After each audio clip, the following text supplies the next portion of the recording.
So we are back for part 2 of our little question session, and I'm going to ask Court the same question, and that is, when did things change for you with God? You got a mosquito on you?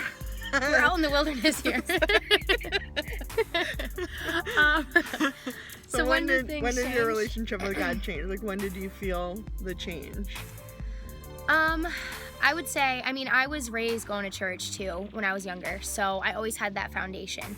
But I fell away a lot. I was kind of on and off, like, my whole teenage years. It was like a constant struggle for me. I knew that God was real. I believed in Jesus. I believed that he could set me free, but I never surrendered to him, ever. So I was always just trying to do things in my own strength.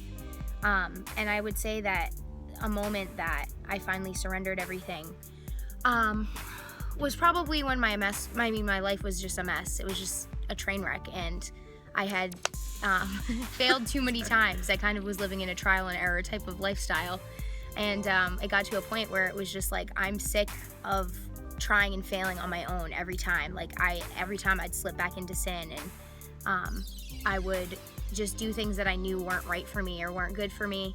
And so finally one day I literally just was like, God, I am done. I know that you have a better plan for my life. I know all the things that my mom told me growing up that she wanted for my life, but I just chose to rebel instead. And so I finally just one day, I literally went to the altar and I was like, I am done. And this was after like years of being in church and years of going to church and sitting there on Sunday mornings hearing the message, amen, yeah, that's good, and then I'd go and I'd sin. So it was definitely a moment of just finally giving everything up and choosing God's way over my own way, as cliche as that sounds. But And like, what changed for you after that? Like, how was your life moving forward?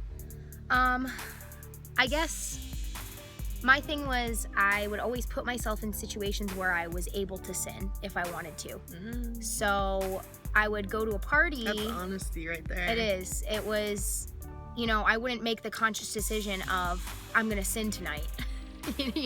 I don't think anybody really does, or maybe they do, I don't know. But for me, I never said that to myself, but I would put myself in situations where the sin could occur.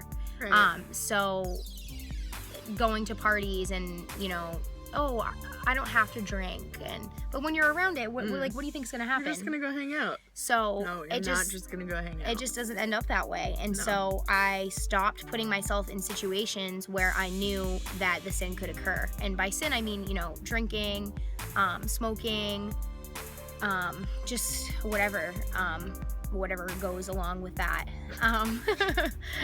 I just stopped putting myself in those positions where it was a possibility. And so I isolated for a while because I'm like, I don't even want to be put in these situations anymore. So I'm just going to sit at home by myself and watch Netflix. And for a while, that's what I did. Mm-hmm. But that only just caused me to just get lonely. I mean, I was a social person, so I loved being around people, but when you don't have people to be around that have your best interest, I chose to just isolate instead. And then all of a sudden it was like God started bringing people into my life. Hey, what's up? I just was praying for friends. I prayed for Christian friends, but it also involved me taking some action. I literally wanted people to knock on my door and say, hey, let's be friends. Like, that's where I was at. And I was mad at God. I'm like, God, seriously, where are my friends at? I'm here by myself. He's like, girl, get up, move your butt, and do something about it, Mm-hmm. So I did. And so I started getting involved in church, and people like you that I saw, and I said, hey, we look like we could be friends. Literally, that's what happened. That's seriously what happened. I'm like, she looks like she could be my friend. So I joined the choir, and I made friends with her. Then I moved in with her. Stage 5 clinger. No take backs. Anywho. But seriously, it involves some action. Yes. Everything with God involves action. He's able to do everything, but you have to make choices. You have to be the one to say, I'm going to the altar and giving it all to God today. Mm-hmm. And then he meets you where you're at, but it's like you got to go that mile. Sorry, this is like I know. mosquito war zone.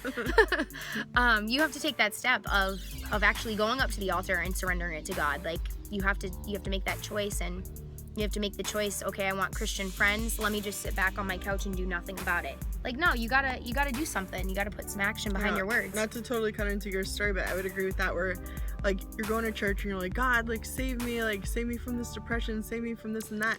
You are your biggest stumbling block. Like I was the one keeping me separated from God's best. It was all my fault. It was totally my fault.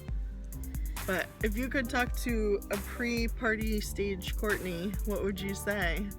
I would tell Courtney that there's so much more, and your life has so much more value than what America is telling you. You don't need to date somebody to have worth. You don't need to party to have friends. You don't need to do what everybody else is doing to fit in. And you know what? I don't even care about fitting in. God's called us all to stand out. So yeah, that's what holy is set apart. Right, but not fitting in. But partying Courtney, that was what I wanted. I wanted to be liked. I wanted people to like me. I wanted to be the center of attention, I guess you could say, in the party scene, because that's like really what it's all about when you're out partying, is just like a social atmosphere or whatever. But yeah, I would just tell her that, you know, it doesn't really matter what anybody else thinks of you. It matters what God thinks of you. And when you're home at night and you rest your head on the pillow, are you happy with the way that your life is? Or like, you know, that's really what got me in, just knowing that you don't know if people you call your friends are actually your friends, or if they're just friends because they're using you for stuff that you have, or just the lifestyle that you're in, if it's only that season that they'll be your friend. But yeah, I guess that's my story. And so I pray that everybody who's hearing this, if you've ever struggled with something like that, just make that move. Go to the altar and just give it all, because there's so much more waiting for you on the other end of surrender. It was worth it. It is. But we love you guys. We love you. We hope that these are blessing you in some way. And if they are, share, comment, like, tell us what you guys are thinking. Let us know what's up. We love you guys. Love you. Have a good night. Bye.